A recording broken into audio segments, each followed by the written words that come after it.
Hi అండి, welcome back to our channel.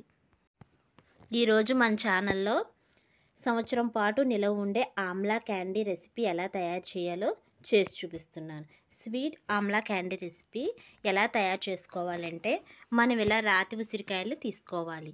ఈ రాతి ఉసిరికాయలని నేను 1 కేజీ క్వాలిటీ తీసుకున్నాను.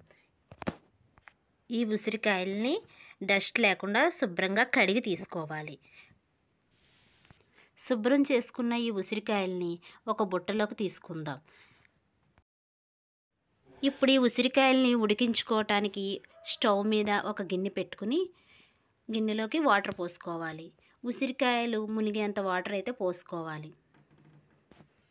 ఈ విధంగా ఇప్పుడు ఈ ఉసిరికాయల్ని ఈ గిన్నెలో వేసుకుని ఉడికించుకోవాలి. ఉసిరికాయలు ఉడుకుతున్నప్పుడు మనకి కలర్ షేడ్ తెలుస్తుంది. ఇప్పుడు మనకి గ్రీన్ షేడ్ ఉంది కదా, ఉడికేటప్పటికి లైట్ ఎల్లో షేడ్ వస్తుంది. ఈ షేడ్ వచ్చిందంటే మనకి ఉసిరికాయ ఉడికిపోయినట్టే. ఇప్పుడు స్టవ్ ఆఫ్ చేసేసుకుందాం. ఈ ఉసిరికాయల్ని ఒక బుట్టలోకి వేసి చల్లారబెట్టుకుందామండి. చల్లారిన తర్వాత ఇందులో గింజలు తీసుకుందాం. ఉడికించిన ఉసిరికాయలో ఈ వాటర్ ఉంది కదండి, దీన్ని వేస్ట్గా పరేయన అవసరం లేదు. మన రెగ్యులర్ షాంపూ వేసుకుని తలస్నానం చేస్తే జుట్టు ఊడకుండా ఉంటుంది. చల్లారిన ఈ ఉసిరికాయల్ని గింజలు తీసేసుకుందాం. ఇలాగా విడదీస్తే మనకి మధ్యలో గింజ ఆనుతుంది. మనం ఉడికించుకోవటం వల్ల ఉసిరికాయల గింజలు చాలా సులువుగా వచ్చేస్తాయండి. ఎక్కువ కష్టపడిన అవసరం లేదు.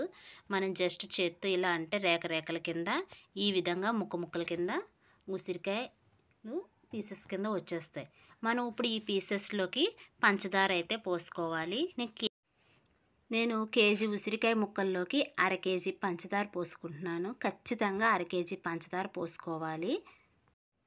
ఇప్పుడు ఈ పంచదార కలిసే వరకు ఉసిరికాయ ముక్కల్ని పైనుంచి కిందకి ఇలాగ శుభ్రంగా కలుపుకోవాలి. ఈ ఉసిరికాయ ముక్కల్ని మనం వేసుకున్న బౌల్ గాజు బౌల్ అయితే బెటర్ అండి. ఎందుకంటే స్టీల్ బౌల్ లాంటివి యూస్ చేయకూడదు. నేనైతే ఒక గాజు పాత్రలోనే ఈ పంచదార ఈ ఉసిరికాయ ముక్కలు వేసుకుంటున్నాను. ఈ ఉసిరికాయ ముక్కలు పంచదార కలిసినట్టుగా అనిపించట్లేదు మనకి. ఒక 3 అవర్స్ తర్వాత ఇది కొంచెం పాకం వచ్చి మనకి మొత్తం కలిసిపోతుంది. ఒక మూత పెట్టి ఒక 3 అవర్స్ పోయిన తర్వాత నేను మీకు దీన్ని చూపిస్తాను. ఈ విధంగా 3 గంటల తర్వాత చూస్తే మనకి పంచదార కరిగిపోయి ఉంది కదండి.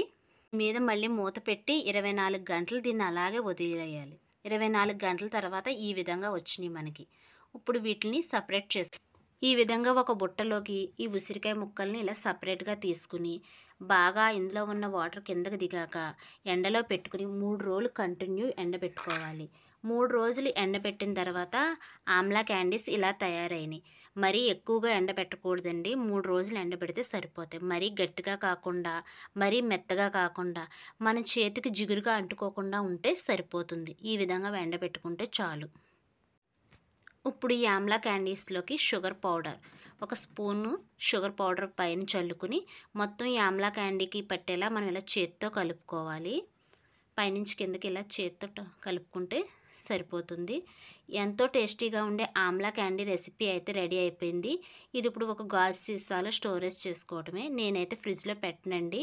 ఆల్రెడీ చాలా వరకు డ్రై అయిపోయినాయి కాబట్టి పాడవకుండా మనకి సంవత్సరం పాటు నిలవ ఉంటాయి. బయటే అలా ఉంచేసుకున్నా, లేదు అంటే మీరు ఫ్రిడ్జ్లో స్టోరేజ్ చేసుకోవచ్చు. ఇప్పుడు ఇది ఒక గాజు సీసాలోకి తీసేసుకుందాం. ఎంతో తేలిగ్గా ఆమ్లా క్యాండీ రెసిపీ ఎలా తయారు చేసుకోవాలో నేను ఈరోజు మీకు ఈ వీడియోలో చేసి చూపించాను. నచ్చినట్లయితే నా ఛానల్ లైక్ చేయండి, షేర్ చేయండి, సబ్స్క్రైబ్ చేయండి.